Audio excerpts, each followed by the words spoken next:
Okay, looks like we've got quite a few people, and it is 11:33 a.m. Thank you so much for coming to the Brucella Canis virtual lunch and learn. I hope everyone brought their lunch with them. Um, we'll go ahead and get started. For today, we are going to go over the agenda first. So we'll just go over a couple of logistics, and then I'll start us off with a little overview of Brucella canis as a disease. And then we will move on to screening tests at the CDA Animal Health Lab with our microbiologist, Susie Leckman. And then the wonderful Dr. Cassie Guarino from Cornell is going to talk to us about the Brucella multiplex assay serological testing. And then from there, I will take back over and talk about what the protocols for reporting and management are from CDA's perspective. And then to finish us off, Dr. Kohnen from CDPHE will talk about public health considerations for dogs and people. And then we'll have a little bit of time for questions at the end. So just a few Zoom logistics. The webinar is going to be recorded and likely posted to our CDA YouTube page later on. For everyone who is watching, there is a control panel at the bottom where you can put questions in the Q&A if you think of something as you go along. There will also be questions available in the chat. If you do want to speak or talk directly, if that's easier, please raise your hand. Hit that little hand button on the bottom right. And then if you do need captions, there is closed captions available through Zoom that you can click and activate. Sometimes they're a little bit funny. There will also be a Google form that we will post in the chat. So if you are in need of a couple of hours of CE for either veterinarians or technicians, just go ahead and fill that form out and we will get the CE to you. If you don't fill that form out, I can't send you the CE certificate. So please make sure that you fill that out by the end of the webinar. Just a reminder to keep yourself on mute and keep any videos off unless you are talking. But if you are asking a question, feel free to put yourself on video. So with that, I'll get started. So obviously the organism we're all here today to talk about is Brucella canis. In dogs, this is the most common disease. It's the only one that we see as a natural host for Brucella canis as dogs. It's a gram-negative coccobacilli or a short rod. You can see a picture of it on the right of the screen. It is a facultative intercellular pathogen, so it does like to hide in all of those organs and cells and reproduce in there, and that's part of the reason why it's so difficult to kill. The other species of Brucella occasionally associated with diseases in dogs, we can see Brucella abortus, Brucella melentensis, and Brucella suis. Genetic and immunological evidence suggests that all the members of the Brucella genus are closely related, and there are some talks in certain microbiologist circles that they should reclassify everything into a single species with different biovars for each species. But I think that's a pretty controversial topic. And so when you look at the research papers, you'll actually see that Brucella is talked about with both taxonomic systems. The pathogen can persist in the environment depending on temperature, pH, and humidity. We've seen B. canis reported in the United States, particularly southern states, although in recent years we've seen more episodes popping up in areas like Montana and in Colorado, which is part of the reason we wanted to come and bring this education here into Colorado.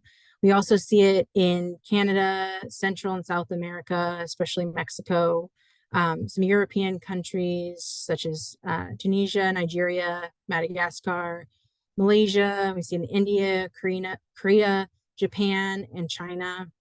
But B. canis is probably found throughout most of the world. It's just going to depend on how much testing you're doing to find it. If you don't look, you'll never find it, right? The couple of countries that we don't see it in are New Zealand and Australia. So we think they might be free, but who knows if there's more travel of dogs between countries, that may not be true. So the species affected. So dogs are the only natural known host species of B. canis. However, antibodies to B. canis have been found in other carnivores. There have been experimental infections that established in domestic livestock and in chimpanzees. However, it's considered to be highly resistant to natural exposure. So we don't expect it to see those in those kinds of species naturally. But it is zoonotic, and human infection seems to be uncommon, but still possible. And the cases that have been reported are in laboratory workers or people who have had close contact with infected dogs. So transmission in humans, my counterpart at CDPHE, Dr. Kohnen, will speak a lot more detail about this than I will, but just sort of as a brief overview, humans usually become infected with Brucella species by ingesting the organisms or by having contamination of mucous membranes or abraded skin. Infections with B. canis seem to require close contact with infected dogs or contact with bacterial cultures, but it's really difficult to test for B. canis as humans, as there's currently no B. canis specific serology in humans. So some of it is hoping that you have cross-reactivity, and some of it is trying to do a direct culture for diagnosis in humans. So what does the disease look like in the everyday dog? Most dogs are asymptomatic for a very long period of time. Other things that we can see is discoid spondylitis, but we also see lymphadenitis. The retropharyngeal lymph nodes can be enlarged if there's an oral infection, superficial inguinal and external iliac nodes after vaginal infections. We get generalized lymphadenitis as well with these cases. And other symptoms that have been recorded but aren't always common are lethargy, fatigue, exercise intolerance, decreased appetite, weight loss, behavioral abnormalities such as loss of alertness, poor performance of tasks. However, most of these dogs don't appear seriously ill, and I think maybe some of the reason that this goes undiagnosed for so long is ADR is a really difficult disease to try to pinpoint an infection or what's going on, and you really have to do a lot of broad testing to try to narrow it down. There's a lot of things that dogs show up with that are just non-specific. We do see discoid spondylitis a lot in the reports that we see coming into us for dogs that are diagnosed.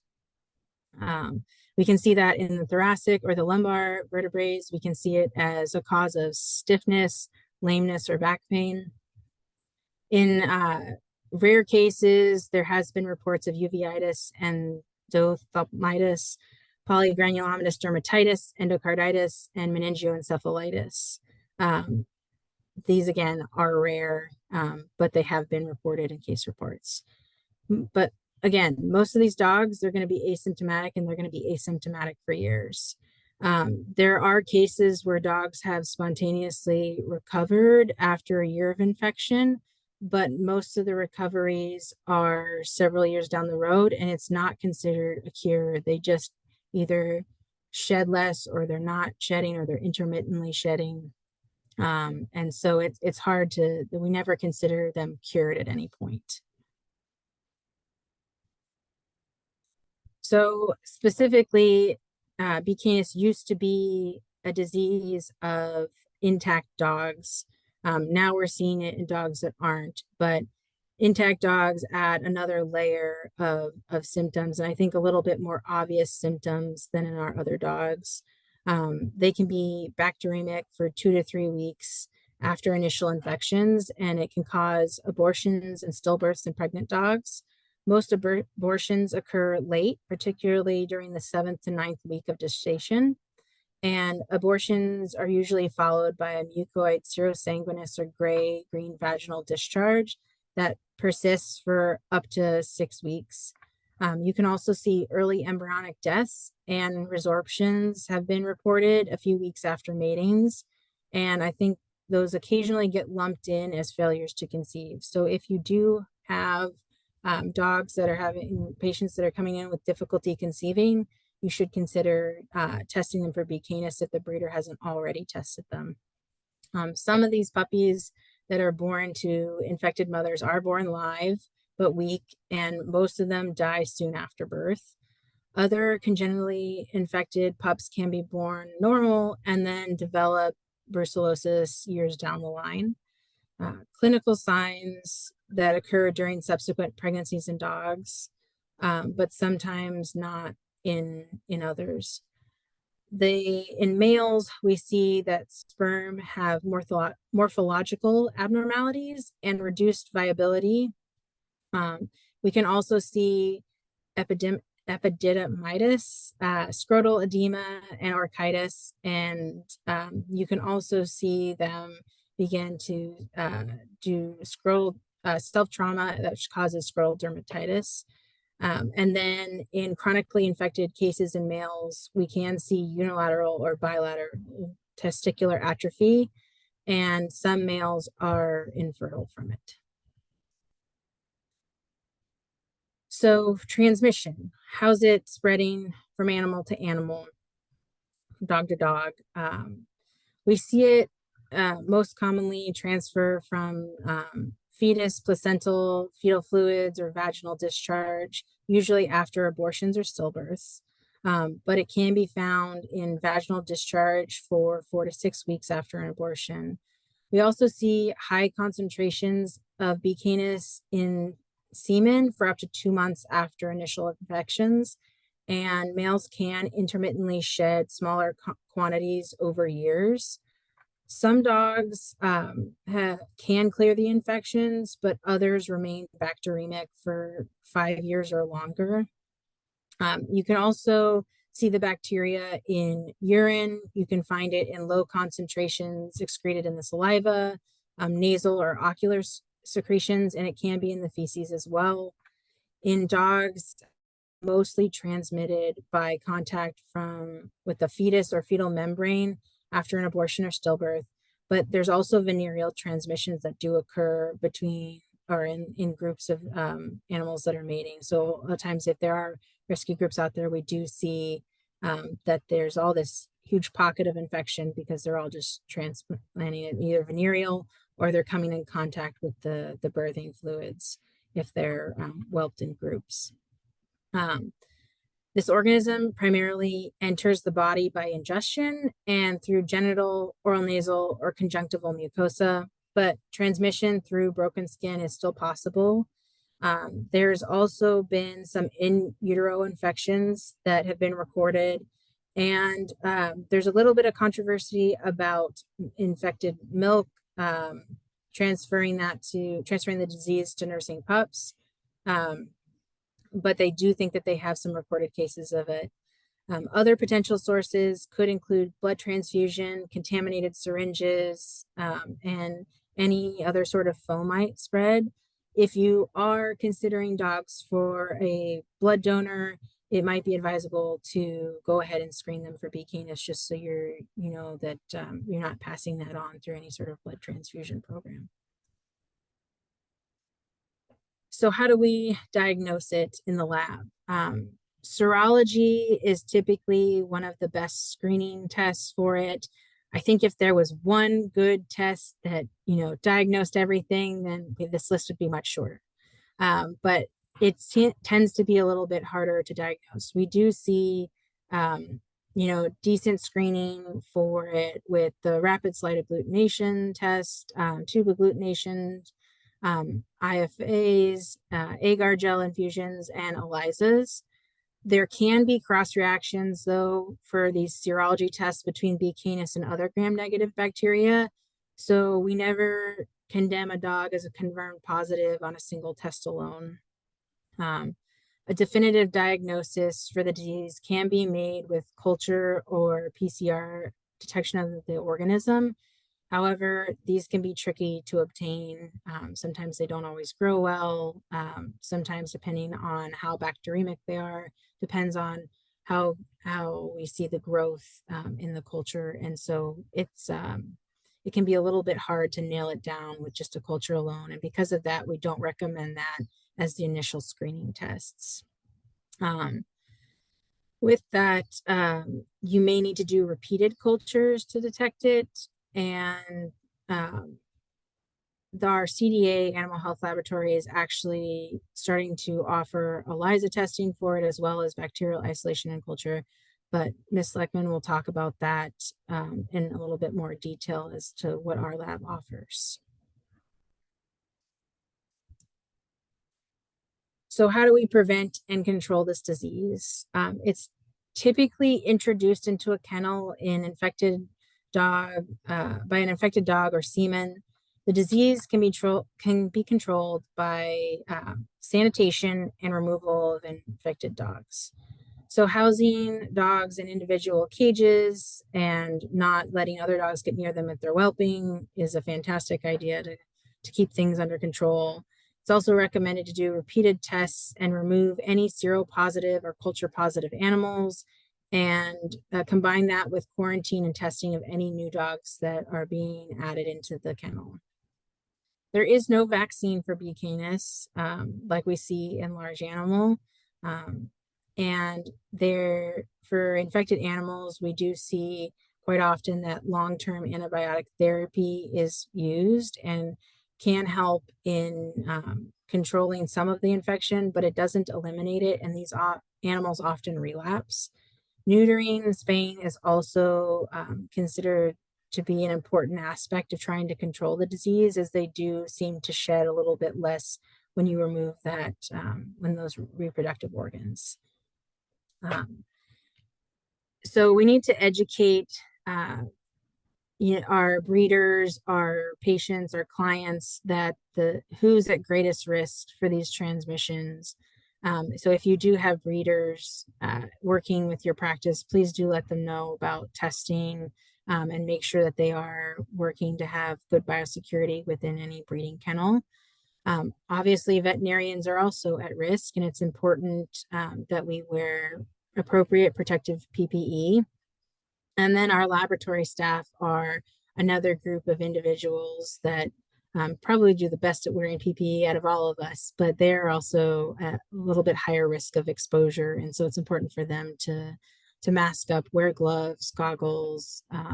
If you are going out to do any whelping, make sure that you have some sort of cover so that you're not splashing or saturating yourself with any fluids that are involved in the birth. The good thing about brucella is that if it's in the environment, it's pretty readily killed by most disinfectants, including bleach solutions, 70% ethanols, isopropyl alcohols, phenol disinfectants, formaldehydes, all of these. The most important aspect of it, though, is to make sure that you don't have any organic debris.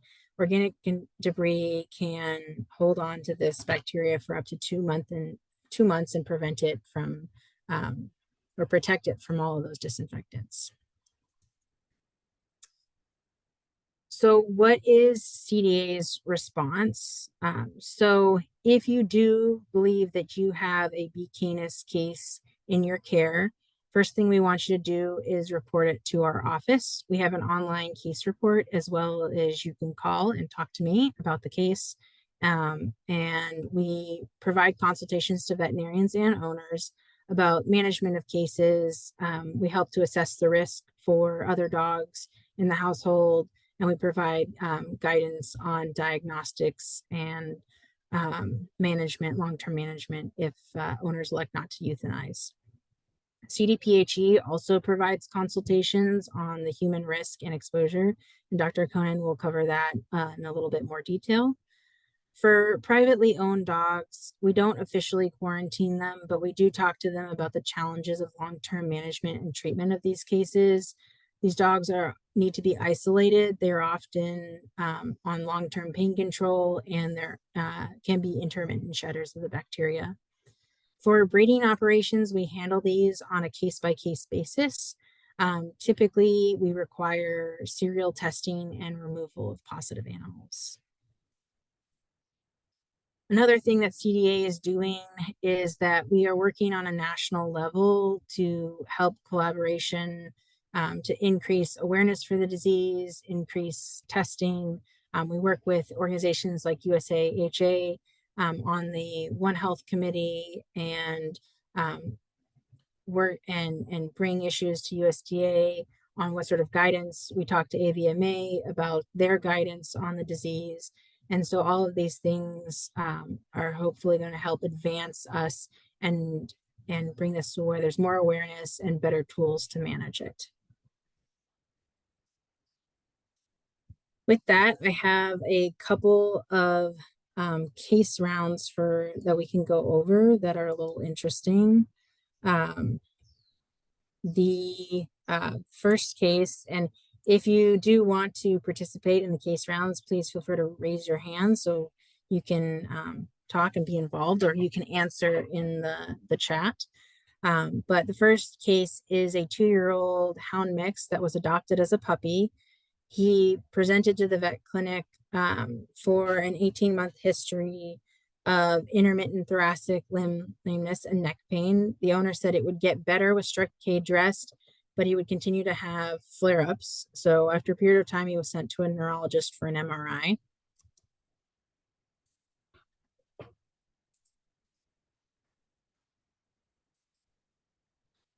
So the differential for this, they did an MRI, and the MRI shown, or the image shown, is obviously not this particular patient because it's not quite the right location. But the lesions are pretty similar to what they had on their MRI. The differentials for this is secondary bacterial or fungal infection, migrating foreign body, trauma. Does anybody have any other differentials that they would have put on this list? You can either write it in the chat or raise your hand. Any neurologists in the building?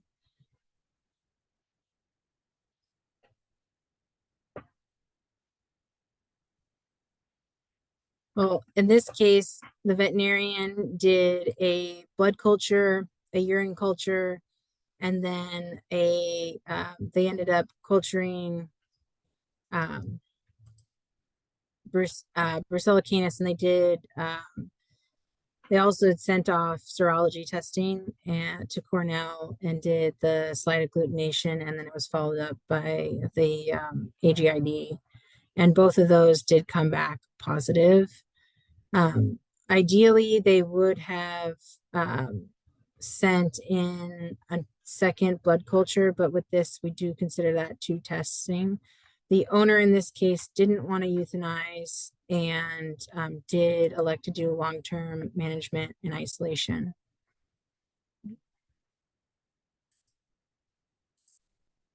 I see that some people can't answer in the chat. See if I can change that. Jenny, are you able to play with the settings in the chat?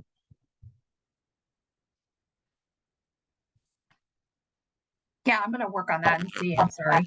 Okay. Okay. Okay. The second case, and this is actually a case from just this last year, which I thought was pretty interesting. It's a 5-year-old mixed breed male neutered dog, and he was adopted at 6 months of age from New Mexico through a rescue and neutered in New Mexico prior to his adoption. At around the age of 3, he had a left-sided TPLO and had done really well, but presented. Gillian, Yes. I'm so sorry to interrupt, but the audio is broken on our side. Oh, can you not hear me? Or is it? It just sounds a little bit robotic. I'm not sure if you want to maybe try to mute and then unmute.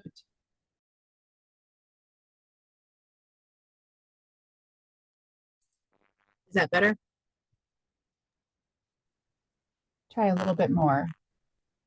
Can you hear me now? It's still a little bit robotic. We can hear you, but I think maybe try and keep going. And if our attendees are having issues, just drop that in the Q&A again. Thanks. Okay. I can also see if I can switch my. Is that a little bit better? That is much better. Thank you. So he presented, or he had a left-sided TPLO as a 3-year-old, and 18 months later presented back to the surgeon for an intermittent lameness on the left leg. Surgeon did an exam, and the only thing that they saw on initial exam was some sensitivity over the plate.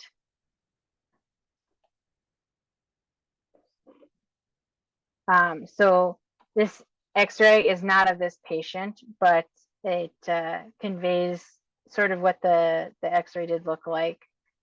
It wasn't very remarkable on X-ray. So if anybody, these are the differentials that I came up with. Does anybody want to try to put any other differentials in the Q&A or chat if you can get to the chat? But sensitivity to the plate placement, some dogs just don't accept those TPLO plates. Loose hardware, which is ruled out by that X-ray, infection, trauma, or other. So the surgeon elected to do X-rays and didn't see anything. And so the next step is that he elected to remove the plate.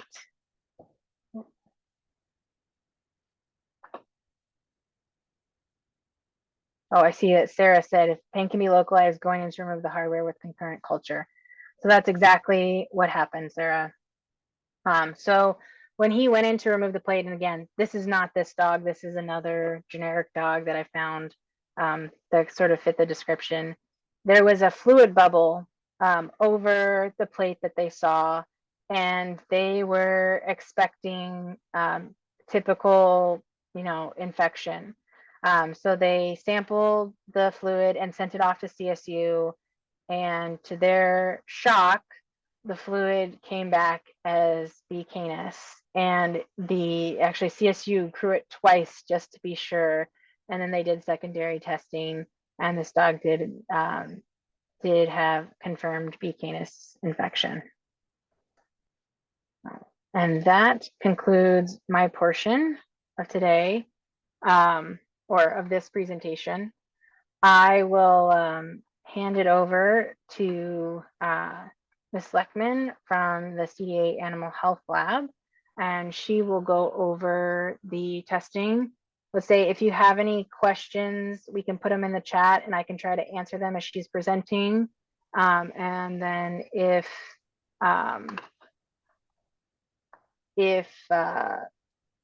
we'll save everything else, we'll try to talk till the end. Before Susie takes over, can I just make sure everybody can, I think everybody can see the chat. Can someone just type in a chat question or a comment just to make sure that's working for you guys as well, please? Yep, it looks like it is working on this side, Jenny. Well done. Thank you. Okay, awesome. Thank you. Sorry about that, everybody. All right, Susie, if you want to take over and share your screen, you're all good. All right, let's see here.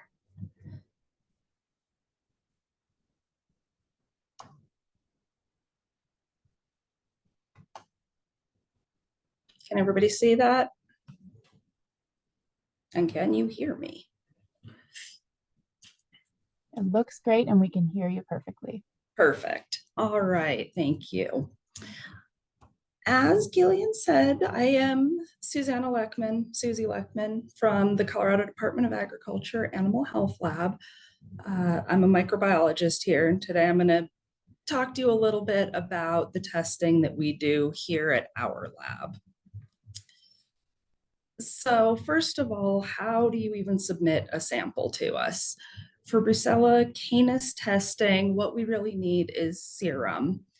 So you can send that either as about 2 milliliters of blood in a red top tube, or if you want to spin it down and pull that serum off, we need about 1 milliliter of serum. If you suspect Brucella canis, we recommend sending it on the clot because we are able to do a culture from that clot. We'll talk a little bit more about that in a moment here. We also prefer tubes without serum separators if we are trying to culture from that clot. Having to dig down through the serum separator goop, for lack of a better word, is not the most fun and also increases the risk to laboratory personnel. The more we have to manipulate that sample, the more risk there is for us. And also make sure you label your samples. At least the patient name and the veterinarian name is great, just so we can keep those samples with your paperwork and separate from the hundreds of other samples we might receive on any given day. As far as paperwork with those submissions, we ask that you send Brucella canis samples along with the general animal health lab sample submission form, or there are also a Excel spreadsheet or a Google Sheet spreadsheet that you can fill out and then send those in to the general lab email electronically and not have to send any paper along with your samples. All of those forms are available on our website, www.colorado.gov/AHL. So you can go on there, download those forms. They're all available there. Make sure you package those samples well. Wrap them in bubble wrap or paper, even paper towels, just something to cushion and protect the samples a little bit. And put the samples and the paperwork, if you're not submitting electronically, in a sturdy box. We don't recommend the padded envelopes or just like the FedEx clinical packs. Those samples packages tend to get thrown around and can be fairly abused during shipping. We've seen many times samples in padded envelopes that show up absolutely crushed and untestable. And I really don't like having to call vets and say, hey, your sample didn't arrive intact. You're going to have to recollect that. And I know you all don't like getting those calls. So a sturdy box provides much more protection during shipping for those. And when you're shipping samples to us, you don't need to put an ice pack in there unless it's very hot out. We generally say over about 90 degrees, go ahead and throw an ice pack in there. But otherwise, no ice pack is needed. Just make sure those samples are cushioned and in a box and get them on their way to us. Now, for actual testing, some things are changing here at the Animal Health Lab. If you've submitted to us previously for a screening test, what you've gotten is the B. canis 2-met tube test, which is a tube agglutination test that you can see over there, kind of what the test looks like on the right of your screen. So there were a few disadvantages to that test. Probably most importantly for all of you is that it was a 48-hour test. So we could only set that up Monday through Wednesday, unless there was a holiday that week, and then it was an even shorter time frame. So what that meant is if you collected a sample on a Wednesday and sent it into the lab and we got it on a Thursday, we weren't going to be able to set that up until the following Monday, and you wouldn't get results until that Wednesday. So it was it could be up to a full week before you could get those results back. When you've got either a sick dog or a dog that's wanting to breed, waiting a week is not really an option. That test was also kind of a visual interpretation. As you can see on those tubes on the right of your screen, what we were looking for was agglutination between the antibody and the antigen, which would then fall out of solution, leaving us with a clear solution in the tube. When that happened, it was considered a positive. So there's a little bit of room for interpretation there. In a great sample, it was usually pretty clear. If there was any sort of hemolysis in that sample, it could become a little less clear as to whether what we were seeing in the tube was hemolyzed blood or actual clearing of the tube, actual cloudiness. So it just gave a little more room for interpretation. One of the biggest things for us in the lab is that that test also used some fairly toxic and noxious chemicals that none of us really liked working with. They were hard to dispose of, just generally not great. So we have spent the last approximately year verifying a new B. canis ELISA test. Probably the most important thing for you all is that those results can be reported within 24 hours. The test takes a few hours to run, not 48 hours, which means we can set it up anytime Monday through Friday and get you those results generally within 24 hours of receiving the sample. It also provides a quantitative interpretation, which means we're putting the end result of the test in the machine and it's spitting out a number for us to interpret. And we'll talk more about that in just a moment.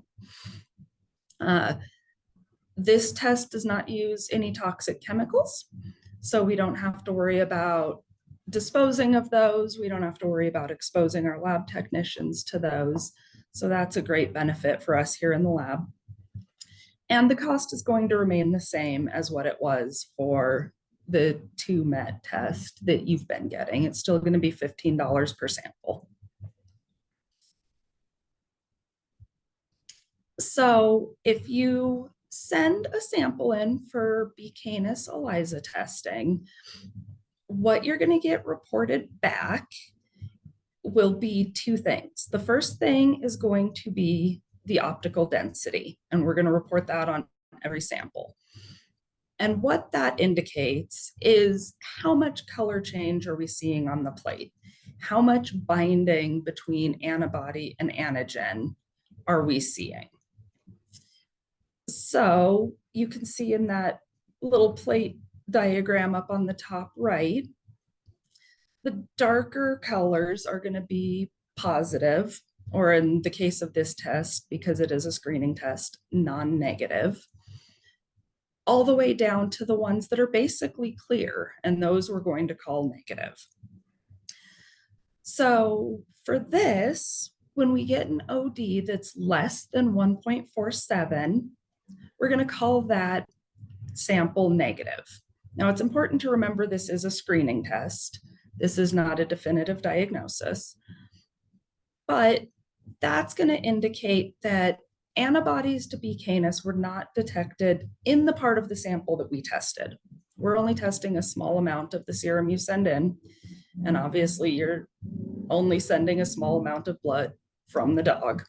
So it is possible that it's not detected, but in the portion that we tested, we are not seeing antibodies to B. canis. If the machine gives us an OD greater than 1.47, we're going to report that as non-negative, which means that it's possible that antibodies to B. canis were detected. We will report these to the state vet's office. We report all of our testing to the state vet's office, regardless of the result. And then there's going to be some next steps for further testing, since this is just a screening test and not a definitive diagnosis. Those next steps are going to be influenced by the OD of the test. Was the OD 1.471, which is barely not negative, or was it 4.5, which we have seen? That gives us a little bit more information to go on. The clinical history of the animal is also very important in determining next steps. Is this an animal that was just sent in for pre-breeding screening, or is this a symptomatic dog that we're suspecting Brucella canis? And then the state vet's office, mostly Gillian, who was presenting earlier, will be in contact with you and help you determine those next steps based on all of that information. So there are several further testing options for a non-negative sample. The first one would be a repeat ELISA, where you would collect a new sample 4 to 8 weeks after the original and send that back to us for another ELISA test. That will be the same cost, so just $15 per sample, and you will get another OD and another either negative or non-negative result. We can also do a bacterial isolation and identification via PCR from the original sample, but there are a couple of caveats to that. This is only available if the sample was submitted on the clot. The clot is the part that we need to do that culture. And it's also very important that the animal has not received antibiotics prior to the collection of that sample. Once the animal is on antibiotics, we are not able to culture that. So we would not be able to offer bacterial isolation as a follow-up test. The cost for that ranges from $18 to $30 per sample. It's $18 just for the isolation. If something does grow on that resembles Brucella canis and we need to identify it through PCR, then the cost goes up a little bit, and that's the $30 per sample that you're seeing there. The other option is for us to forward that original sample onto Cornell for follow-up testing on the canine Brucella multiplex that they're going to talk about in much greater depth than I will. But that does detect antibodies to 2 B canis antigens in the serum. So that's going to be the most expensive option. We will send that off and charge the cost of the test at Cornell plus the cost to ship it out there. So that comes to about $60 per sample for that testing. Again, the state vet's office will help you decide which of these options is going to be the best on a case-by-case basis, because it really does depend on the OD value that was obtained and the clinical history of the dog. As I said, a breeding screen that comes back non-negative versus a dog with a clinical presentation is going to be very different follow-up recommendations. That is all for my presentation. Cornell's going to be presenting on that follow-up test, which can also be used as a screening test. My email is here. If you have any questions after this, please feel free to email me. I'm happy to discuss testing options. Thank you so much, Susie. Thank you. As she said, our next guest is Dr. Guarino. She is from the Cornell Veterinary Diagnostic Lab, and she's going to be talking about the serological diagnosis using the canine Brucella multiplex assay. Take it away.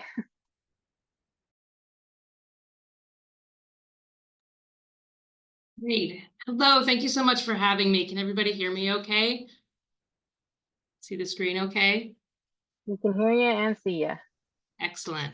So as was mentioned, I'm going to talk about the canine Brucella multiplex assay and really serologic diagnosis of Brucella canis in general.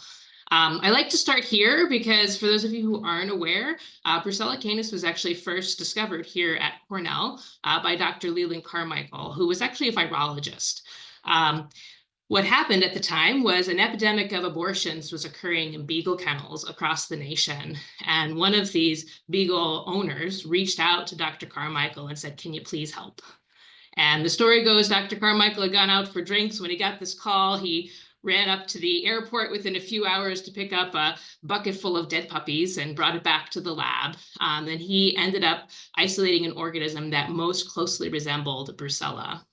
He went on to name this Brucella canis, which actually at the time from the taxonomists was a bit controversial because we didn't typically name organisms after their host. But in this case, as was already discussed, this is appropriate because Brucella canis really does have a host preference for the canine. Today, Brucella canis can be found in dogs really across the world. I did hear earlier that maybe Australia doesn't have it, but according to this 2021 publication, there's maybe some seroprevalence in Australia. And we estimate that maybe the seroprevalence here in the US is close to 6%. Controversial what that exact number is, but indeed this is a worldwide pathogen, and as was discussed already, it is zoonotic. Serologic testing, as was already mentioned, is really a necessary diagnostic tool for this pathogen. This is a publication or a figure from a publication from back in 1982 where they looked at infecting specific pathogen-free dogs at birth. A couple of things I want to draw your attention to here is the bottom line, that's actually bacterial shedding. So in these animals, they didn't actually detect bacteremia for up to 4 weeks post-infection. And then also, importantly, you'll see that the top 4 lines are 4 different serologic assays that were run at the time, and you get variable serologic results in those weeks post-infection.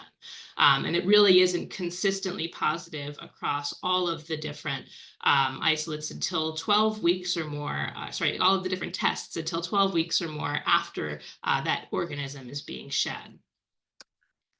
2 of the tests that were run back in 1982 are actually very similar to 2 of the tests that we still run here at Cornell as the reference assay. As Dr. Gwartz pointed out earlier in her case reports, we do still run a rapid slide agglutination as well as an AGID, and I'll talk more about those tests in detail.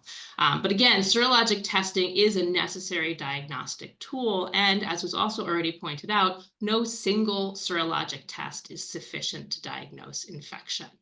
I have listed here all of the common serological tests. Susie introduced the tube agglutination test, which is run at referral labs across the country. Rapid slide agglutination test, there used to be an in-clinic test available, and unfortunately that was pulled from the market back in, I think it was 2021, early 2022. And that's a shame because it's now very difficult to do screening in clinic. We do still offer a rapid slide agglutination test as well as an agrogel immunodiffusion test. And again, I'll talk more detail about how those assays work. The test we run is an AGID2. The combination of these 2 tests, if they are positive, we do consider that confirmatory for Brucella canis infection. We do still suggest submitting a sample for blood culture, and part of that is because if we can identify that organism in-house, we'll send that off to the national lab for them to do whole genome sequence and epidemiologic monitoring. So it's helpful from an epidemiologic standpoint for us to obtain those positive culture results. But indeed, positive on that combination of the 2-MERSAT and the AGID2 test should be considered confirmatory for Brucella canis infection. As was mentioned, there's also immunofluorescence antibody tests available, again, at a few referral labs across the nation. There's a variety of different ELISAs that have been tested using various antigens, and more recently, some lateral flow immunoassays have come onto the market. The canine Brucella multiplex assay, which I'm going to talk to in great detail today, is similar to an ELISA. I think some people would really get upset with me for saying it's an ELISA, but essentially it's a set of ELISAs on fluorescent beads. And I'll show some cartoons later to describe that better. But those three assays start on the left are what we run here at Cornell. And now I'll talk a bit more about the reference assay. This assay, the set of assays is very similar to what Dr. Carmichael ran back in the 1980s. We still run these assays today. Again, it's a 2ME RSAT. RSAT stands for Rapid Slide Agglutination Test. 2ME is 2-mercaptoethanol. And what we do here is we incubate the serum with this reducing agent, and it will dissociate some non-specific agglutinins and allow the assay to be more specific. This assay is essentially whole killed bacteria that are stained with a rose bengal stain. And if there are antibodies that react to the surface of those cells, then you will get agglutination, which appears positive as seen on the right here. The AGID2 assay utilizes a cytoplasmic antigen, and so we grow up Brucella canis in the lab, we kill it, and then we go through a series of steps to extract the cytoplasmic antigen. The cytoplasmic antigen, again, allows for greater specificity, and so the combination assay here is estimated to have greater than 99% specificity. There's some challenges with this reference assay, however, including that to produce the reagents for the assay, we have to grow this organism in BSL-3 growth conditions, which does indeed put a lot of strain on our laboratory in order to do that, both in personnel requirements as well as utilizing an excess of PPE. Also, these assays require a substantial quantity of positive control serum. So if you see the figure on the lower left there of the AGID, each of the C's around the outside of that flower are actually control serum. And we require that control serum to show us what that precipitation line needs to look like. And then it also helps to guide the line of precipitation that forms with the samples. And finally, similar to a tube agglutination test, we do have the challenge of identification of the results being somewhat subjective. So here are some actual images of the test that we run. On the left is a clear positive where the star is. In the center is a weak positive, and these could be a little bit harder to identify for the unskilled eye. You can see that the precipitation lines kind of hook in around the edge there. And then finally, we have a partial identity, which in some cases may be positive. And depending upon the clinical history, as well as the other assays that results that we have in coordination with this particular result, we may actually call that particular partial identity positive. As I mentioned, growing this organism requires BSL-3 production, and here I have a picture of one of our technologists dressed in full PPE with a PAPR, and just some images of what it looks like to produce this. So all of this said, we sought out back in 2012, I think, is when we started, and it took almost a decade before bringing the assay online. We worked to develop an assay that didn't require us actually growing this potential zoonotic pathogen in-house. And that assay is the canine Brucella multiplex assay, which detects antibodies against two specific antigens found in Brucella canis. BP26, which is a 26 kilodalton periplasmic protein that we actually cloned this protein and we can express it from non-pathogenic E. coli and purify it utilizing that as an antigen in the assay. And then PO1, which is a peptide derived from the from a putative outer membrane loop of outer membrane protein 31. We actually ordered this peptide from a peptide production company, and we conjugate that to a larger protein in order to couple it to our beads, and that is the second antigen in the assay. And so, as mentioned, the multiplex assay is essentially like an ELISA on a bead. It's a set of ELISAs on beads. And so we have in this assay two different beads, one that is coupled to the BP26 antigen and the other that is coupled to the PO1 antigen. We incubate these beads. These beads each have their own internal fluorescence so that they can be differentiated on flow cytometry. We incubate these beads with serum from the animal that we're testing. If there are antibodies that recognize the antigens, they'll bind to the beads. And then we use a species-specific detection antibody to identify the canine antibody bound to the beads, and that is then fluorescently labeled. And the readout of this assay is median fluorescence intensity over about 100 beads. This assay was validated by running in parallel almost 1,500 serum samples that were submitted as routine clinical diagnostic submissions. We used Bayesian latent class analysis in order to perform the estimation of sensitivity and specificity.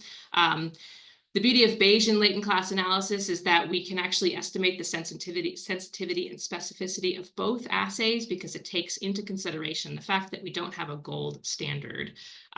So we used a 2-test, 2-population model. We have an export sample population, which has an expected low prevalence, and then other samples from the US, which we expected to have a moderate prevalence. And the results of this analysis revealed greater than 90% specificity and sensitivity of this assay. The specificity, however, is not greater than 99%. And when you are diagnosing a zoonotic pathogen, you do want to have the highest specificity possible. And so therefore, any sample that is non-negative on the multiplex assay is then automatically tested on our reference assay. And those would be the results that you would receive if you were submitting samples to us. We did do a large undertaking of trying to identify whether this assay could measure immune response over time in naturally infected dogs. We did a large data poll going back several years looking for repeated submissions. We found over 90 dogs that had 3 or more submissions over time, indicating that these were likely animals that were treated. And of those, we requested full clinical history, and we got clinical history of from 30 of these dogs that we could include in the study. From here, we actually had archived serum samples from 26 of those dogs, all of which were non-negative on the multiplex assay. We retested all of those samples and looked at the immune response over time. And what we found was that dogs that had resolved clinical signs following or during the treatment were more likely to have a greater than 40% decrease in the PO1 antibody values 2 to 6 months after treatment was initiated. And so this supports that this assay could be useful in monitoring response to treatment in cases where the client chooses to not pursue euthanasia. Some dogs indeed will seroconvert to negative following treatment. And so here are four dogs in the study who did end up with negative results in this test following treatment. And historically, the recommendation has been to monitor dogs that are being treated with a serologic test once every 3 months. And if the dog becomes negative on 2 subsequent tests, then there's a reasonable likelihood that that dog may have cleared the infection. As was discussed earlier, many dogs will not end up clearing the infection, but indeed some dogs may clear the infection, and 2 negative results 3 months apart could be supportive of clearance of infection. Importantly, however, it is necessary to monitor for recrudescence at regular intervals after treatment. This is one example that was included in the study that I just mentioned, where the values came down substantially, but then they came back up. Sadly, this particular dog was lost to follow-up, but these values would suggest that recrudescence had occurred in this case. A more recent case that I recently consulted on was a dog that had presented about a year after their initial diagnosis to a new clinician. And that dog had initially been diagnosed at 11 months old with discospondylitis, was diagnosed with Brucella canis and treated, and then had been intermittently on doxycycline when flare-ups occurred. The dog re-presented for evaluation because of recurrent clinical signs, in particular intermittent lameness. And at that point, we received the first sample for the multiplex assay, which had what I would consider high positive values. At that point, a combination treatment was initiated and several follow-up multiplex samples were submitted to us. And at some point along the line, the clinician opted to discontinue treatment. This dog had not returned to negative on the reference assay. The dog had returned to negative on AGID in one test, but not on the RSAT. But the treatment was discontinued. Importantly, the clinician, and with the obvious support of the client, they agreed to continue to monitor. And we do see here that at the following test, which was 2 months after treatment was discontinued, those PO1 values are now on the rise. My recommendation at this point to this client would be to submit a blood culture to determine whether or not bacteremia was present at that time. But even just the rise in those antibody values is supportive that the organism is still within this animal's body, and there is therefore the potential for subsequent shedding into the environment. Lastly, I'd like to bring up the diagnostic algorithm that we published in a JAVMA publication early last year. And this is our diagnostic algorithm. One thing I want to bring attention to is that while culture and PCR are valuable, they do not rule out infection. Just because an animal is culture negative, even repeatedly culture negative, that doesn't mean that that animal is not still harboring that organism. And I think there's going to be some more conversation later on in this webinar that will address some of the limitations on the human side. But indeed, serology is not available for humans, which actually limits our knowledge as to how many humans have been infected by Brucella canis. So a couple take-home messages. The canine Brucella multiplex assay is a sensitive and specific assay that can be used as a first-tier screen for evidence of Brucella canis infection. It's important that when submitting samples to us, that clinicians or state officials provide us with relevant clinical exposure and testing history, because that helps us to interpret those results appropriately. And finally, when treatment is pursued, it is prudent to perform follow-up serologic testing to monitor for recrudescence, and the canine Brucella multiplex assay is an assay that could be used for that purpose. And that is what I have today, and I'm happy to answer questions at the end of the webinar. Thank you so much. I see that there is one question in the chat of how common is seeing doxycycline resistance on V. canis? From our perspective, I don't know that we have that information. Dr. Guarino, have you seen that in your line on the testing side? So what we've seen on our side is that typically doxycycline is not going to be sufficient to clear the infection, right? So, and in some cases, nothing will clear the infection. We don't have any evidence necessarily of doxycycline resistance. We don't actually run Brucella canis on our antimicrobial susceptibility panels, so I'm not sure how often there would be resistance to that antibiotic, but as a general rule, that antibiotic alone should not be expected to be able to clear the infection. Does that answer your question, Romina?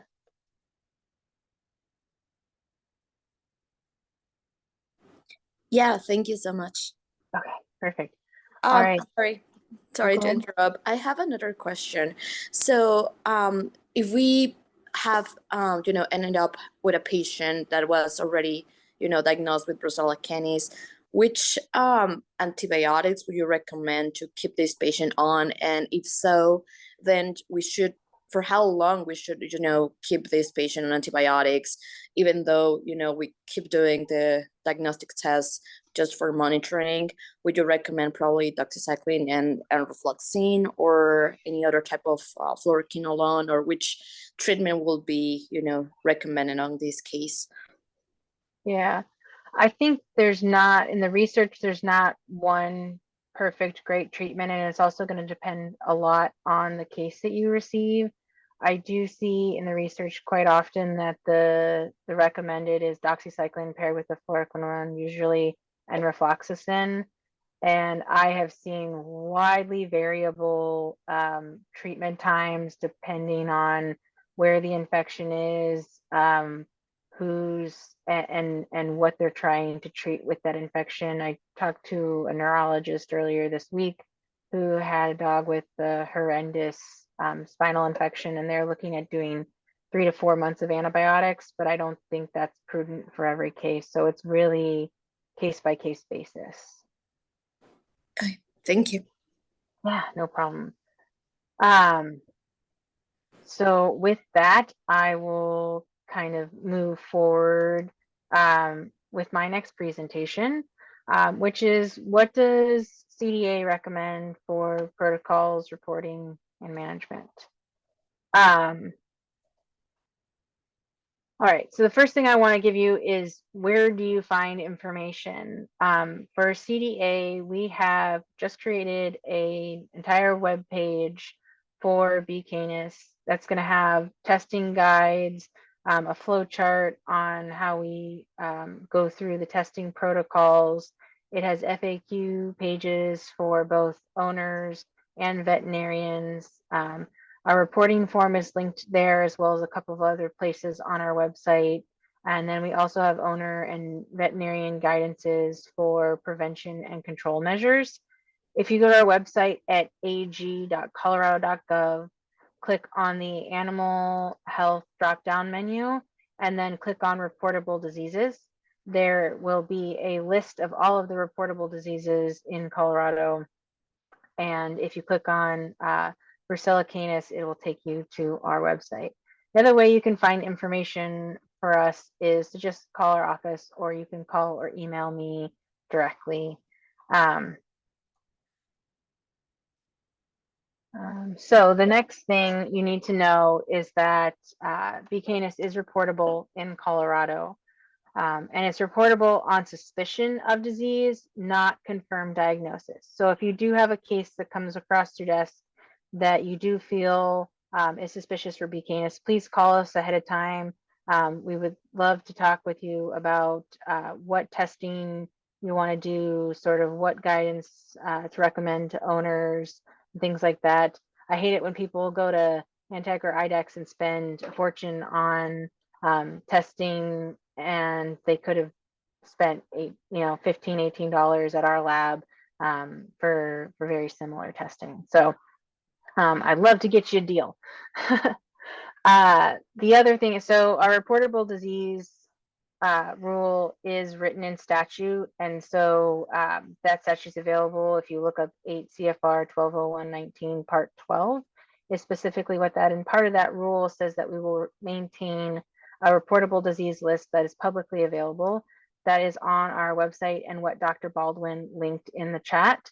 This is that list. If you look to the left under brucellosis, there is Brucella canis there, and that link is actually the same link that you click on to get to our website. So how to report a case. So we're always, whether you call or not, we're always going to have you fill out the reportable disease online submission form that can be found on our reportable disease page, as well as our B. canis disease page. When you fill that out, it'll ask for information on the owner, the animal, sort of what the history is, any diagnostics that you've done, if you've talked to anyone within our office. If you haven't talked with anyone in our office, we will likely call you. I typically handle all of these cases and reach out to the veterinarians just to touch bases with them. because there's some information that you just can't glean from that Google form. That's nice to know, such as, what decisions the owners make on how to proceed. If you're going to pursue secondary testing, things like that, they're not always written down on those forms. So it's nice to just catch up with the veterinarians and make sure that everybody it has awareness and appropriate guidance. So what happens after you report? Well, we save that file for the animal in our database. But when you call, I discuss testing management decisions and we make recommendations for that animal. You're not, we don't force you to do a particular testing if the owner can't afford it, or if the owner refuses to euthanize or doesn't want to euthanize. We don't crack down and euthanize the animals. That's not what we're trying to do. But we do make guidance on what we think is the best case scenario for that animal's welfare, human safety, animal safety, and all of that is as a One Health approach. We also appreciate that after you report, if you do further testing and something comes back negative, you do report. Our lab reports to us whether it's positive or negative, but most other labs do not report to us if the report comes back negative. So it's nice to have that follow-up.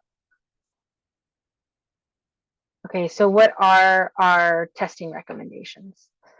So we don't require which tests you do. We can make recommendations as to what we think are the best screening tests or confirmatory tests based on the situation, whether or not you've used antibiotics, if you've done any treatment, if you've done any testing, how fractious is the dog. But that being said, any 2 tests that are positive, we would consider that dog a confirmed positive. Our ideal recommended screening tests are our ELISA at our laboratory or the Cornell multiplex assay.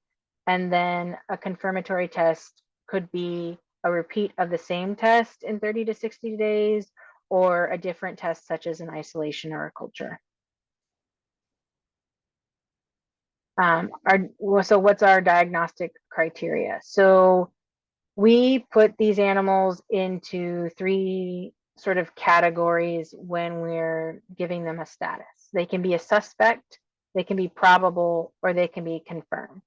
Confirmed is probably the easiest category. It's either any 2 positive tests or a positive culture or a positive PCR bacterial isolation, because all of those would be a confirmation of the disease. Our management recommendations for those is that we do recommend euthanasia. If the owners elect not to euthanize, then a lifelong isolation, a spay and neuter, and then adhering to those prevention and control guidelines that are set out by USDA. We do, they are intended for breeding kennels, but a lot of the practices are good and appropriate practices for what owners can do at home as well. For the next easiest category to explain is probably the suspect. So the suspect is a positive dog on a screening test without symptoms or a symptomatic dog with a high risk history. So maybe a dog that comes from a puppy mill or a dog that comes from a rescue area where there's a bunch of loose dogs running around interbreeding. Those would be high risk situations for those dogs. For those dogs on the test, we would consider a positive ELISA with an SP value of greater than 1.47. There are labs out there that have different SP values for their ELISA testing. This is the one that our lab agreed upon for their particular verifications. The other test, screening test example would be a positive on the Cornell multiplex assay. For these animals, we're going to recommend that you isolate them and then retest after 30 to 60 days, preferably off antibiotics, but you can obviously, the multiplex, they can still pop up positive. Then that middle category of probable can be a couple different types of scenarios. You can have a positive screening with a symptomatic dog or a dog with a high risk history with the following, the below testing criteria. Or you can have an asymptomatic dog who's had multiple tests where the titer value is increasing on them. So that, again, those tests are going to be the positive Cornell multiplex or the ELISA. You can do other tests, and we consider that positive too, but for the convenience of reading the slide easily, just left those two examples. For these dogs that we think are more probable, we just don't have the two test criteria. You can isolate them and retest them after 30 to 60 days.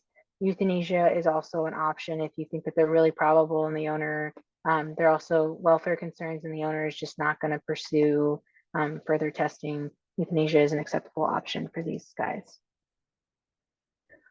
So now into the management. So we manage privately owned animals a little bit differently than licensed breeding facilities. With the suspect or probable category, once they've had a test pop up positive, we're going to want you to begin isolation of those dogs and consider retesting. There's a lot of different ways that you can retest, and it's going to depend on the situation, on what antibiotics you might choose to use, if you've started them or not, if you are have already grabbed a sample that can be reused for secondary testing. So all of this is part of the conversation that we would have with you when you call to discuss the case. So management for a confirmed positive animal that is privately owned. The first thing we're going to do, we are going to recommend that the animal be euthanized. We understand it's difficult for the veterinarian and the owners in this situation, and that not everybody's going to do it. If they elect not to euthanize, then a strict lifelong isolation from dogs and people. We don't want these dogs shedding. It's very difficult to figure out when they're shedding, if they're shedding, and we just want to limit the exposure to other dogs and potential people that are immunocompromised especially. We also ask that the animal be spay and neutered if you are going to keep them. And I would do it quickly. I would not let them have another heat cycle. There's a much higher chance that they're going to shed that bacteria during that heat cycle than if you were to spay them prior to it. The other thing we're asking is to try to follow the USDA prevention and control guidelines as best you can. They're good practices for prevention and biosecurity. And then we also discussed testing other dogs in the household, and then whether to pursue serial testing or antimicrobials in the given situation. Then management for licensed breeding facilities. So if we have a suspect or a probable positive animal in one of these PACFA licensed breeding facilities, typically we're going to put them on a verbal hold order for that facility on any exposed or animals of unknown status, and ask them that they begin to isolate those animals that they do know are exposed to try to limit any spread within the kennel. And then we're going to ask them to retest and see if what comes back as a confirmed positive or not. So if we do have animals in that kennel that come back as a confirmed positive, the management decisions for each operation are going to be unique to that operation. It's not a one size fits all category. So typically we are going to quarantine those animals and discuss, what the conditions of that quarantine would be and conditions for release of the quarantine. We are going to recommend euthanasia of the confirmed positive individuals, and then develop a plan with that facility for testing for the animals that are breeding, the puppies, and when they should be tested, and then others exposed. And I put tracing there because if anybody here writes a health certificate and you write a health certificate for a breeder, we can use those to help trace these individuals through to where they went. Because if their breeding facility tracks back that they are Brucella positive, and we found out that they sent that dog a month before, we may need to, depending on what their testing protocol is, we may need to find that dog test it at its new home and make sure that it's not exposing its owners, the other dogs in its area, to Brucella, and kind of manage that appropriately. And then again, just have the kennels follow the guidelines. So I've talked several times about these guidelines. This is what the page looks like. I think it was written in 2015. And I think there is a push to try to update this in the future. I know the One Health Committee from USAHA is going to ask USDA to add on to this guidance document and sort of extrapolate it into what Brucella seems to have evolved into, which is a disease of not just breeding facilities, but also a disease that we see in these large rescue populations that come from areas where there's wild dogs, breeding together in these groups. For the guidelines, the prevention and control guidelines in this document, I've sort of summarized here.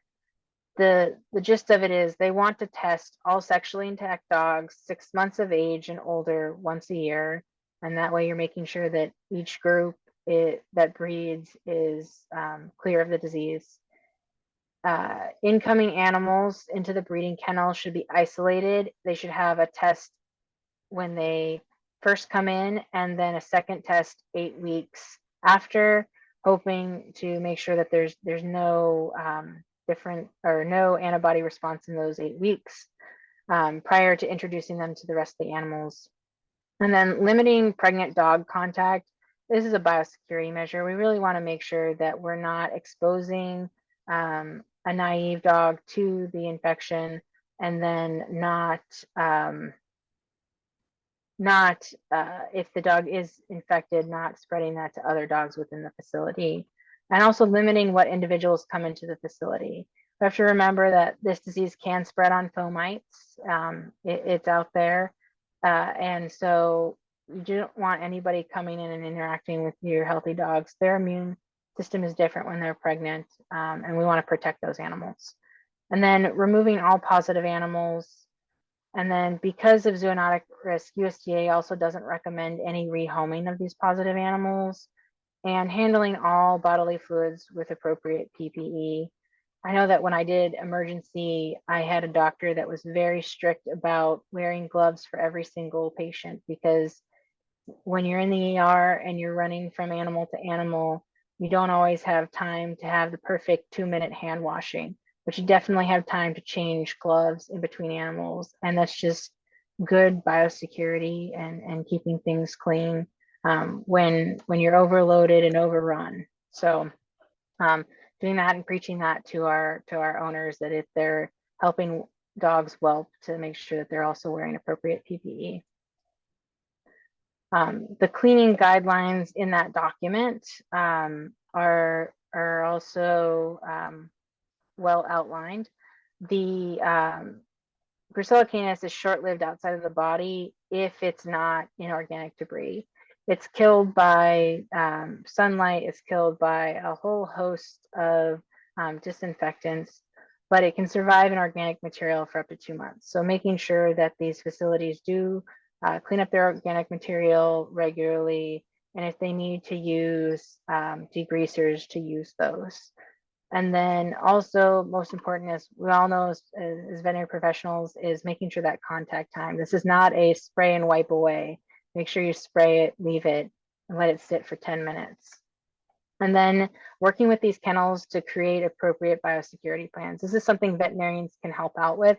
And I think that in small animal, we don't do as much of it, but there are plenty of people who come in and breed who don't have the same education that we do, and we can certainly help them in creating those biosecurity plans and making sure that they keep their animals as safe as they possibly can. And then licensed facilities in Colorado, on top of hopefully following these USDA guidelines, also have to follow the rules outlined by PACFA. PACFA has all of these facilities create a DCAT, which is a decontamination cleaning guide. And so they go through for the facility and create a personalized guide for that facility to make sure that they are cleaning up everything appropriately. And then that is it for that presentation. I see Romina has another question in the chat. If the owners decline euthanasia of a confirmed positive dog and does not follow isolation, is there a way Colorado State enforces the owner to keep this pet on isolation? So at this point in time, we haven't, it's been an honor system on letting people go out. It's something that we could look for in the future. I don't think anybody's going to be arrested over this, but I think it's more of the way we approach it is we approach everything from an education standpoint and educating the owner on really what they are risking and what they could be potentially spreading to other dogs and other people. So if you do know of an owner that's not following isolation, you can feel free to give our office a call, and I would be happy to reach out to that owner and chat with them and educate them on what those risks are. And that's typically how we've handled these situations. And I think I've had a pretty good response in the past with that. With that, I will turn it over to my colleague, Dr. Kohnen, who is the State Public Health Veterinarian for CDPHE.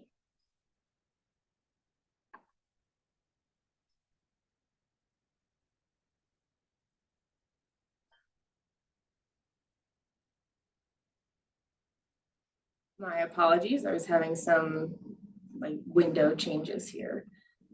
Just a moment to get set up. All right, thank you, Dr. Gwartz. So hi everybody, again, I'm the State Public Health Veterinarian.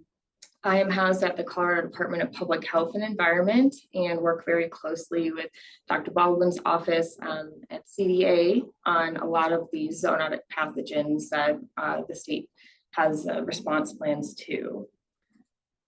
So a lot of the zoonotic risk has been touched on. Some of these items have been touched on the previous presentations, but my goal here is to go over these 6 bullet points, give you what our current understanding of B. canis is in people, the potential transmission risks from infected dogs, highlighting these gaps in the diagnostic assays that are available for humans, and then what our action steps are in the face of an infected animal, what to do in your clinic and how to communicate with the client, and how we generally respond on the public health side to these cases in Colorado specifically.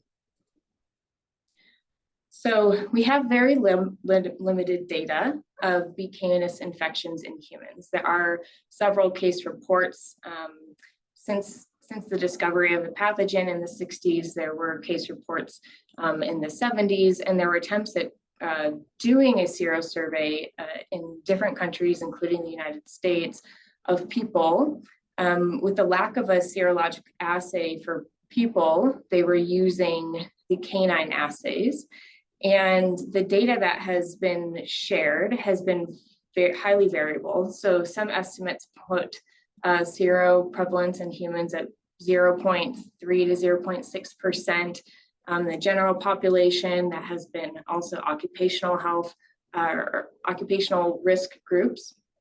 And the one estimate that actually did a study comparing several different groups, including veterinarians, kennel staff, and a group of human cases with fever of unknown origin diagnosis, put that group at 81% seroprevalence, which is fairly unrealistic given the lack of epidemiologic exposure to those individuals, and those cases were not followed up with blood cultures. So the data is sparse and inconsistent overall. More of the estimates are in that low, less than 1% prevalence. And more recently, there was a serious study performed in Florida kennel staff that put an estimate at 3.6% and found that was not higher for veterinary personnel. So that is using the agglutination test and adding the 2-ME to make that test more specific, but using the canine serology assay. So clinical signs in humans is pretty consistent with that being seen in other Brucella species, causing the condition of brucellosis in humans. And that includes episodic or undulating fever, can include night sweats, and be, during the nighttime having these increases in fever, fatigue, headache, body aches, and joint aches, a generalized flu-like illness. So that is the most common presentation for documented cases, and reproductive effects have been noted for the Brucella species, but it has not been a reproductive disease in humans. Approximately fewer than 40 cases for reproductive effects resulting from infection have been reported, and notably those cases responded well with treatment and did not have severe adverse outcomes. There have been severe manifestations of B. canis infection in humans, and that has become apparent that is possible in immunocompromised individuals. Those manifestations have included septic arthritis, endocarditis, osteomyelitis, epidural abscesses, and pleural effusion. So when we think about what groups of humans are at highest risk, those that are occupational groups that work in direct contact with reproductively intact animals, which should be considered the highest exposed group of individuals that may be vulnerable to infection. That can include veterinary staff and laboratorians that are working with cultured organism. Of course, it's been elaborated on in previous presentations about the BSL-3 nature of handling this organism and cultures. But breaks in PPE or standard laboratory practices may lead to infection in those individuals. An infectious dose is not established for this organism, and it may be severely higher than the other Brucella-causing species, be it Gwartz, melitensis, or suis.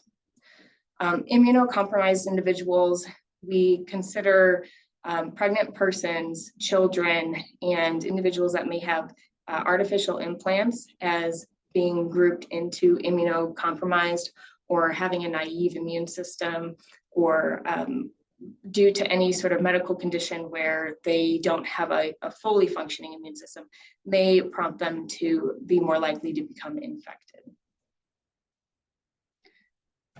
So like I said, a lot of what we're basing our public health response to is on sparse data. And there are a few formal studies, like I said, mostly case reports that have been put out there in the literature of humans that have had cultured infections diagnosed.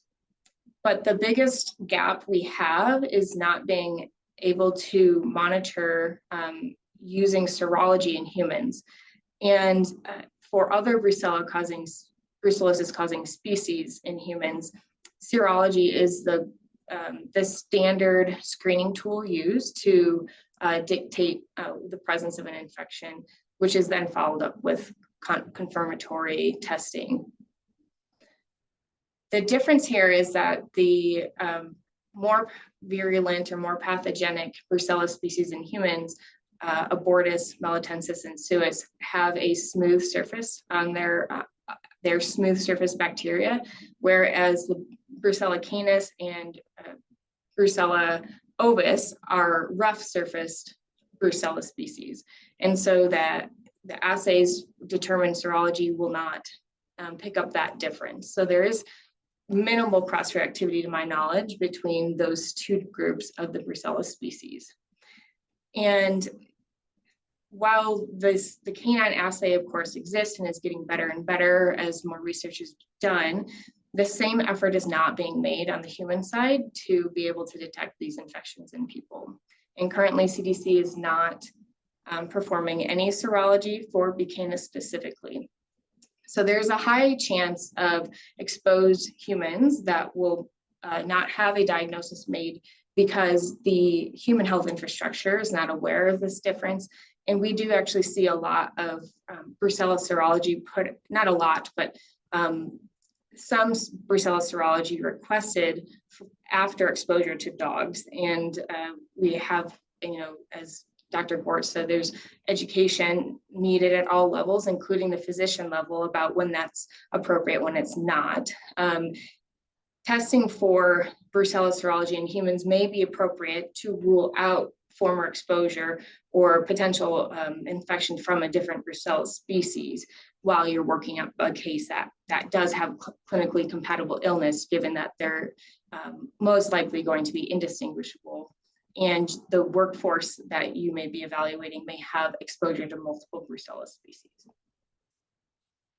Another contributing factor to our lack of understanding of human infections is just the inconsistent level of surveillance in dogs, particularly across the United States. We're lucky here in Colorado to have it be a reportable disease in canines, but not every state has that requirement. And so not every state will have good data on the prevalence of that disease. So how do humans potentially get infected with B. canis? One, this infection is rare. For Colorado, we have a 5-year average of 2 cases per year for all Brucella species, and that is really just abortus and melitensis. So we don't even have reported cases of human B. canis in Colorado to the history of the records I have at CDPHE. We don't know what the infectious dose is, but presumably there's a higher species barrier to infectivity from dogs to people. So while the routes of transmission may be similar to other Brucella species, it can be shed in the urine. Of course, reproductive fluids are our highest risk material, saliva, and potentially when dogs are bacteremic, depending on what clinic procedures are being done, or if the dog is in an emergent situation with a high level of blood exposure, that could be a potential route of transmission, but it hasn't been shown to be yet. We would require direct contact, essentially, as Dr. Gwartz said previously, mucosal contact with infectious materials from that dog. We would not consider fomite or indirect transmission a high risk for humans. That because of the species barrier, what may be a high risk for dog transmission may not exist for humans. We will consider, of course, contact with reproductively intact animals, and particularly whelping females, are highest risk exposures. And that is not the majority of how humans that are being evaluated for exposure are presenting. We are predominantly seeing household pets that are diagnosed with discospondylitis or intermittent lameness that we're following up on. So the reproductive portion of this, while it's still very prevalent, the epi of the disease in the population of dogs that we're seeing is shifting this risk profile for people. But in these situations, we consider that very high risk for people because there's such a high bacterial load that could overwhelm a human's immune response. We presume, but we don't know, that appropriate treatment for an infected animal, which includes spay or neuter and subsequent antibiotic therapy, would significantly reduce the transmission risk for people. We don't have enough data on that, as was described earlier, and our ability to predict when an animal may have an episode where they are shedding more bacteria or whether stress is influencing that factor is not known yet. So for the diagnosis in humans, culture is going to be our only available test and is the gold standard for all Brucella species. I may have already mentioned, but brucellosis as a condition is nationally notifiable to the CDC, but it is not notifiable by species. So public health will receive reports of Brucella culture positive. However, a lot of those are not further speciated by PCR or other microbiological methods to determine which Brucella species is causing that disease and illness in people. There is another limitation of blood culture, and this graph is in general all brucellosis in humans. It's not specific to any research done with B. canis in humans. But your window of detecting an infection with blood culture is very acute shortly after the recent exposure in humans. And then antibody response can be variable throughout the chronic infection. So the time and the clinical history and exposure history is very critical in evaluating any sort of diagnostic assays performed in humans.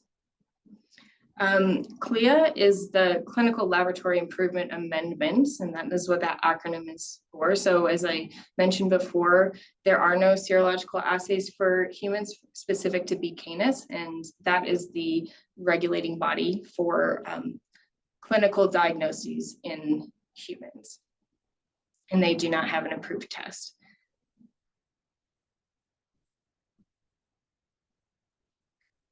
So CDPHE works very closely with CDA when cases are reported to the state vet's office, and we will get a copy of that report. I do like to see which diagnostics were performed, but I will go over that in a moment about what our response is to cases.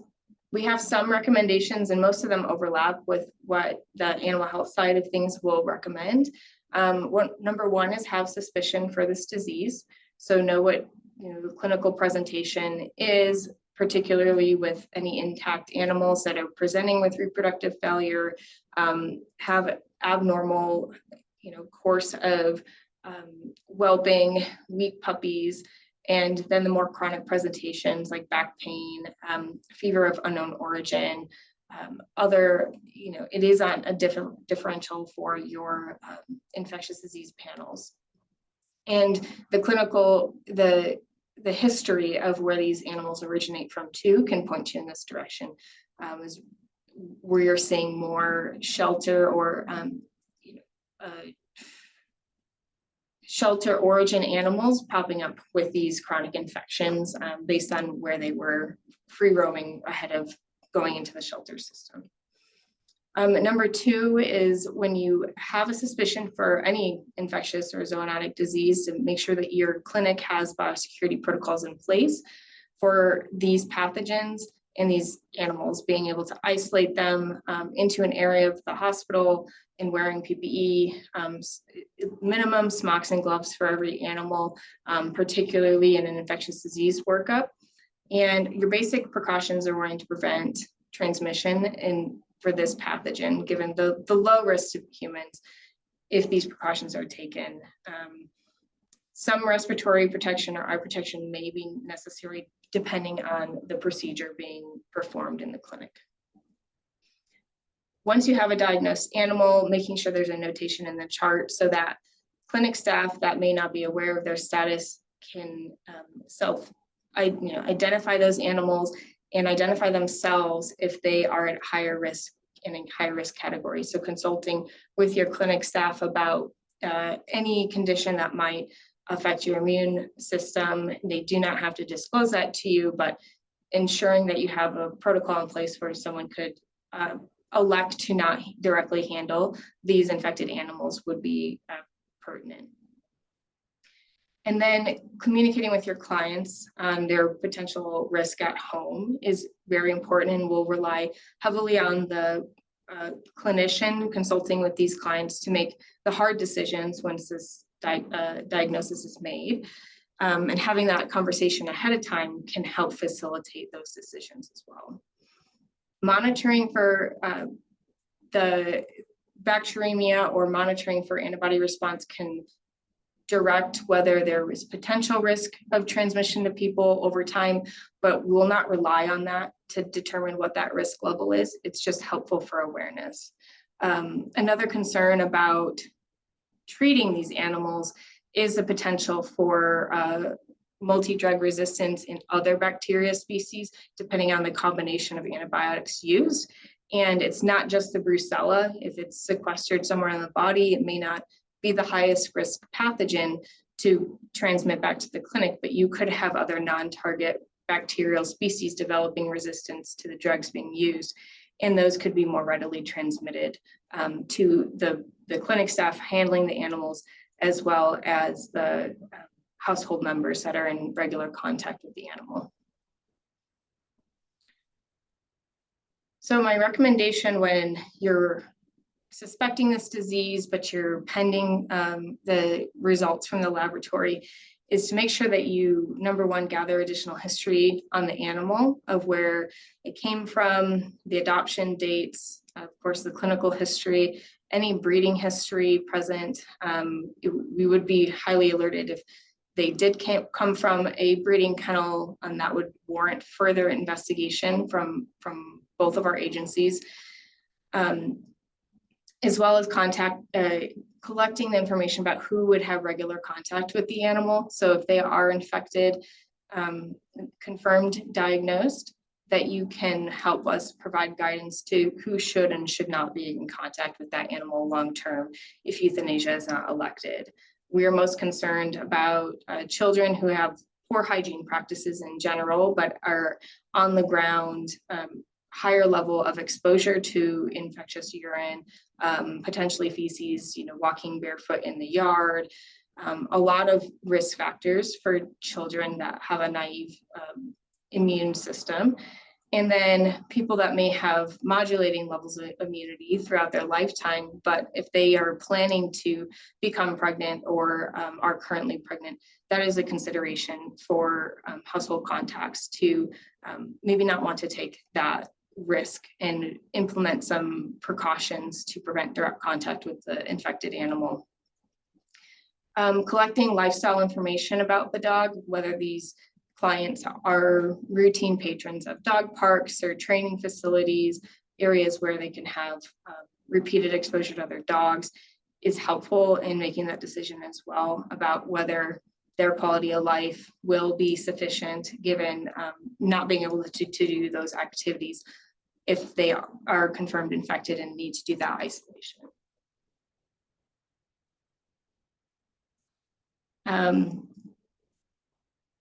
We can help with the conversations about the zoonotic risk and discuss that directly with clients. And we do rely heavily on the veterinarians to relay that information as their trusted healthcare provider for their animal, but always happy to have that conversation with clients.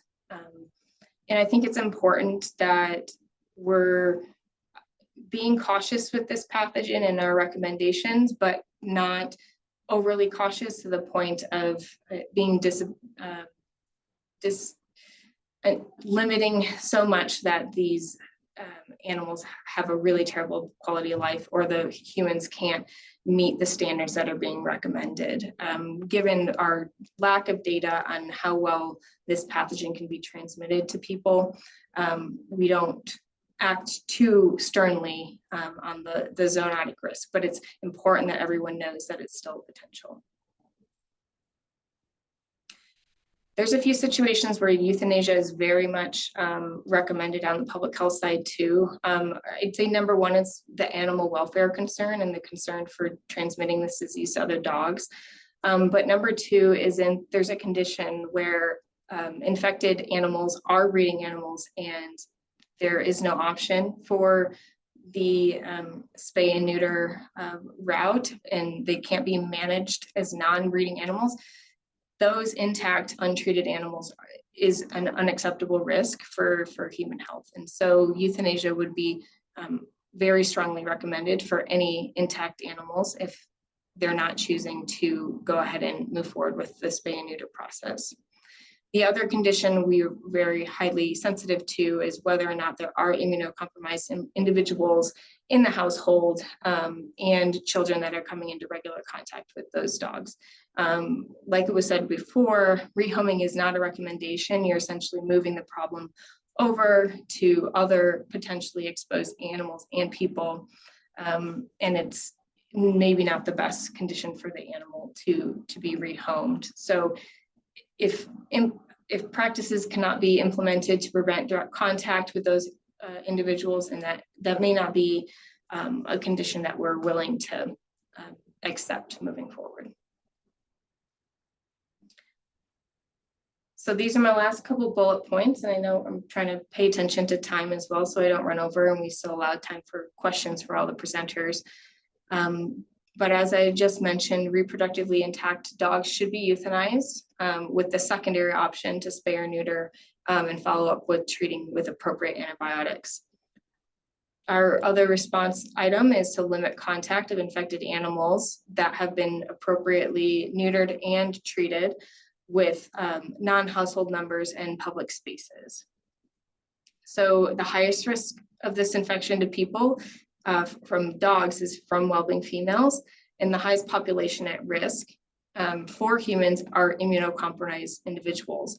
And those two should never go mixed together. So we should never have a reproductive animal in contact with an immunocompromised person. That just increases our risk significantly to have a human infection.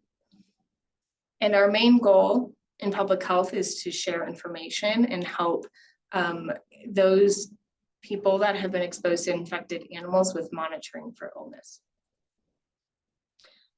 We don't routinely recommend post-exposure prophylaxis, so you may have that question once a dog is diagnosed from your clinic, whether clinic staff, yourself, or the owners need to be on a course of antibiotics for their exposure. Given the low risk of transmission in most settings, that will not be the recommendation, but monitoring for any sort of compatible illness would be recommended, and that would be at home, self-monitored illness, not overseen by a physician or overseen by public health. However, in high-risk exposures, so a laboratory, exposure to a culture or a, no PPE wearing, help assisting with whelping, PEP may be considered in those situations depending on the person's direct exposure, and we would be happy to evaluate that and help with the guidance. But we do always defer to a healthcare provider for recommending treatment and performing any diagnostics. So how our two agencies work together on this disease is that the veterinarian will complete the reportable disease form, and Dr. Gwartz will follow up from CDA to get more information, review those lab reports. And once that has occurred, CDA will share that information with CDPHE so that we can reach out to the veterinarian that saw the animal and potentially to the clients directly if they need some guidance or recommendations on how to manage their exposures at home. And the disposition of the dog has a significant play on how involved public health would get involved. If a dog is euthanized, we may have a very brief conversation about, who handled the dog previously. Obviously, we don't have any, long-term exposures or exposures moving forward after that point. But most of our consultation comes into how do we manage this dog long-term, and how do we manage this dog when it comes back into the clinic for, serological monitoring or other disease conditions when it comes into the clinic. And so we are happy to provide PPE recommendations for clinic staff. The recommendations that I had just went over about marking that animal status in a chart so that all staff are aware of its infected status. Client communication is a big part of the decision making and allowing them to be informed about what their risks are if they choose not to euthanize. And we also would want to be alerted if anyone did develop an acute illness following exposure to an infected animal, and would be happy to work with the physician for those individuals to consult on risk of exposure and what diagnostic may need to be done. I have some resources. You probably don't have these, you're not going to be able to see these links, but happy to send them out afterwards. The NASPHE NASPHV has published a white paper on how to respond, what the public health response is to B. canis. It isn't peer-reviewed, but it is reviewing the literature on and how we would use this information in practice. And that's what CDPHE bases a lot of our response on. And then a good resource for veterinarians to have is the Compendium for Veterinary Standard Precautions for Zoonotic Disease Prevention, and a lot of good model protocols for biosecurity and PPE usage and isolation procedures for potentially infectious agents in the clinic. And that is all I have. And I will look at the chat. I don't know, Dr. Gwartz, if there's anything in the chat. It looks like there was just asking if this presentation is going to be available for consult, and I answered it saying that not the presentations, but I will email a list of resources from each presenter that they provide me, as well as what our resources are as the state in terms of guidance. And then myself and Dr. Kohnen also consult on these cases, so we are reachable ourselves as well. With that, I invite the rest of the panelists to pop back on camera, and anybody who has any other questions to feel free to either put it in the chat or raise your hand. I think big round of applause for these guys. Thank you so much for participating, and thank you everybody for attending.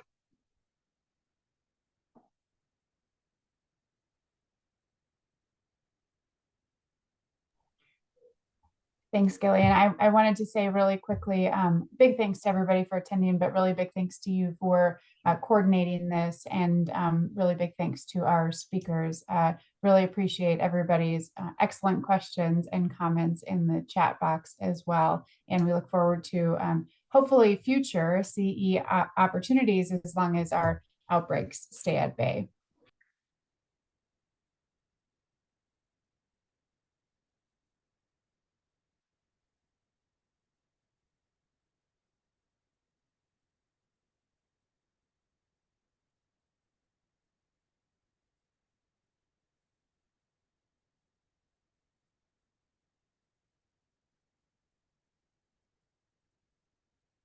All right, I'm gonna go last call. Going once, going twice.